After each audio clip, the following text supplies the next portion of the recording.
Kyogi here does not know why or how he's been summoned to the Public Morales Committee room, as the girl in front of him called out to his erect, soul. Yes, definitely his soul, as she called him here to gobble him up. Hold on, let me check some notes. Okay, let's see. Yep, that seems to be canon. Alrighty then. Kyogi says, "You're going to do what now?" As she starts hee-heeing and ha-haing as she says she's the daughter of the demon of gluttony, Beelzebub, Canon, the gourmet. As she then says in short how she's come to this realm to devour souls and he should be honored to be eaten by her. And Kyogi's like, shit, say less. Kyogi is a boy who takes dubs in any shape or form. Canon, surprised he's not trembling in fear, but why would he do that when Kyogi has been dreaming and wishing upon a star above the world so high like a diamond in the sky that a demonic seductress such as herself would gobble him up? Don't we all? As her cosplay has him bricked up like he's making a castle. Kanan, who Lord knows, actually, I guess it would be devil knows in this case, how saying she would gobble him up would not sound sexual. But apparently she somehow forgot that high school boys contain 95% of pure concentrated horny. However, the problem is, Kanan is faking as the hot seductress until she makes it, as she's a several thousand-year-old virgin, which is quite frankly impressive. Does she get a trophy or medal for that? Because I feel like she should. As Kyogi is continuing to ooze copious amounts of horny, the sweet summer child Kanan says, "Don't only people who like each other very much do that stuff? No, not even close. If you're horny enough, you will sleep with just about anyone. You'll just lie to yourself about them before, during, and after." Kyogi says, well, that's convenient as he likes her right now. Many mistakes have been made due to this level of horniness. Kanan doesn't know what to do as she's inadvertently released one of Earth's greatest weapons out of the bottle. As Kyogi's pretty sure she invited him here because she likes him. Now, even though she has lived for thousands of years, she has never had a first love, fling, crush, regret, anything. The reason for this is she only looked at humans through her soul vision, so she decides to use her actual eyes to look at them and oh no, he's hot! As Kyogi's hitting Kanan with a nasty ass meaty setup, Kanan at this point is overwhelmed by the fact that she's fallen for a human, but Kyogi decides to press on the brakes. A teenage boy in full hornball mode pressing any type of brakes, no chance. Kyogi says since it seems he's bothering her, it's fine if she just uses her mouth. Yep, that sounds more accurate. Kanan shockingly rejects that proposal, so as a compromise, he's okay with just the hands. Shit, he'll also take the feet at this point. Realizing at this rate he'll have to hit up his right hand again tonight, he resorts to his last pitch and says, how about a date instead?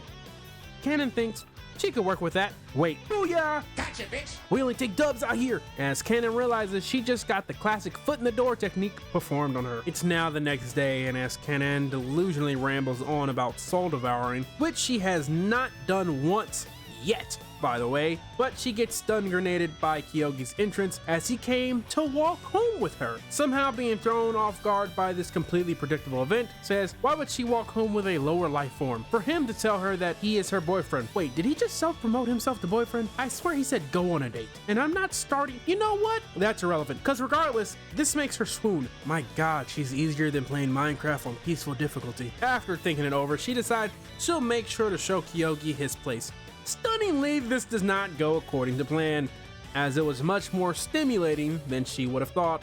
She comes up with the drivel that she's only using him as a meat shield, as someone with her noble presence doesn't know when she'll be attacked. But Kyogi is happy to be of service, as to be her shield, they'll need to be closer, and they should probably even hold hands not to get separated. If she gives him a centimeter, he's going to find a way to make that shit a light year. However, Kanan's brain cannot fathom holding hands. Once again, I remind you she's several thousand years old, and she believes holding hands is how heirs are produced. Holy shit, I didn't know that the Demon World sex education course was on par with the US's. Kanan continues just being Kanan at this point, thinking how to get around holding hands. It then clicks for her to tie his hands up with a rope like it's bondage play. She turns around smugly thinking she's outsmarted a man who has not been doing any smartening to begin with, but Kyogi thinks this is awesome. Just wait for it, because he thinks this means she doesn't want to be away from him and wants to subjugate both his mind and body, as he can hear the whispers of her heart and feel her love.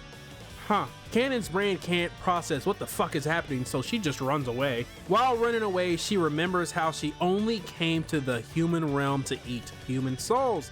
the thing she still has not done yet. So how the hell is this happening? Flashback time, we see Kanon asking her papa, who's eating, consuming, engulfing food, as she explains how all the food down here recently started tasting like dog water, so she would like to go to the human realm to try some human souls. Her father, who's being served by what I'm assuming is a demon in a bunny girl suit. Now why is she in a bunny girl suit? Who knows? He agrees.